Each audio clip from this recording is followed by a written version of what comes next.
Everyone, 2025-এর শেষ দিনটা মানে 31 ডিসেম্বরটা কীভাবে কাটিয়েছিলাম আজ ছোট্ট মিনি ব্লগের মধ্যে দিয়ে তোমাদের সাথে শেয়ার করব। ঘুম থেকে ওঠার পরে প্রথমেই মা হেড ম্যাসাজ করে দিল অয়েল দিয়ে, তারপর কিন্তু আমি টিফিন বানিয়ে নিয়েছিলাম সকালের ব্রেকফাস্ট।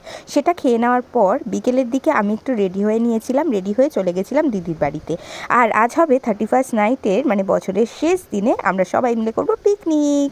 তো বড় ব্লগ কিন্তু অলরেডি আপলোড আছে চ্যানেলে, তোমরা যারা বড় ব্লগ দেখতে চাইছো তারা গিয়ে দেখে নিতে পারো যে আমরা কতটা মজা করেছিলাম। ফাইনালি দিদির বাড়িতে এসেই সঙ্গে সঙ্গে কিন্তু পেয়ে গেছি ঠান্ডার মধ্যে গরম গরম চা, আর এখানে পেয়েছি সঙ্গে নিমকি। চা খাওয়া কমপ্লিট করেই দিদিকে একটু হেল্প করে দিলাম যে চিলি চিকেনগুলো ফ্রাই করে নিয়ে। আর চিকেন যেই না ফ্রাই হয়ে গেছে সঙ্গে সঙ্গে কিন্তু আমাদের খাওয়া দাওয়াও এখানে স্টার্ট। কেসা লাগান বা বহুত আচ্ছা। রান্না করতে করতে না খেলে পিকনিকের মজা হয় না। হ্যাঁ, খেতে হবে, রাখতে হবে। এদিকে চিকেনগুলো নিচে রান্নাঘর থেকে ভেজে নিয়েই আমরা গেছিলাম ছাদে, কারণ এরপরে বাকি রান্নাটা হবে ছাদে।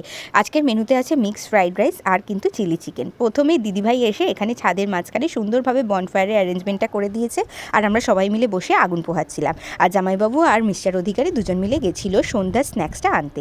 এদিকে সন্ধ্যার স্ন্যাক্স নিয়ে এসে কিন্তু জামাইবাবু নিজের কাজে লেগে পড়েছে, মানে আজকের হেড শেফ হচ্ছে আমার জামাইবাবু। আর আমি এখানে তন্দুরি চিকেনগুলো সমস্ত বেড়ে নিয়েছি, সবাইকে দিয়ে নিজেও কিন্তু খেতে বসে পড়েছি তন্দুরি চিকেন। শীতকালে সন্ধ্যেবেলা বনফায়ারের পাশে বসে তন্দুরি চিকেন খাওয়ার মজাটাই আলাদা। আসলে সময় কম থাকায় তন্দুরি চিকেনটা বাইরে থেকে কিনে আনা হয়েছিল। এদিকে কিন্তু সন্ধ্যে স্ন্যাক্স খাওয়ার পরে কিছুক্ষণ পরে রেডি হয়ে গেল মিক্সড ফ্রাইড রাইস আর চিলি চিকেন। রাতের ডিনারটা জামাইবাবু কিন্তু এত সুন্দর রান্না করেছিল, পুরো পিকনিকটা জমে গেছে।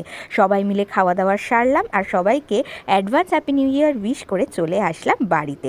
লাস্টে অধিকারবাবু আমাকে বাড়ি দিয়ে তারপরে চলে গেল নিজের বাড়ির উদ্দেশ্যে। আর তোমাদের সকলকেও জানিয়ে দিই হ্যাপি নিউ ইয়ার।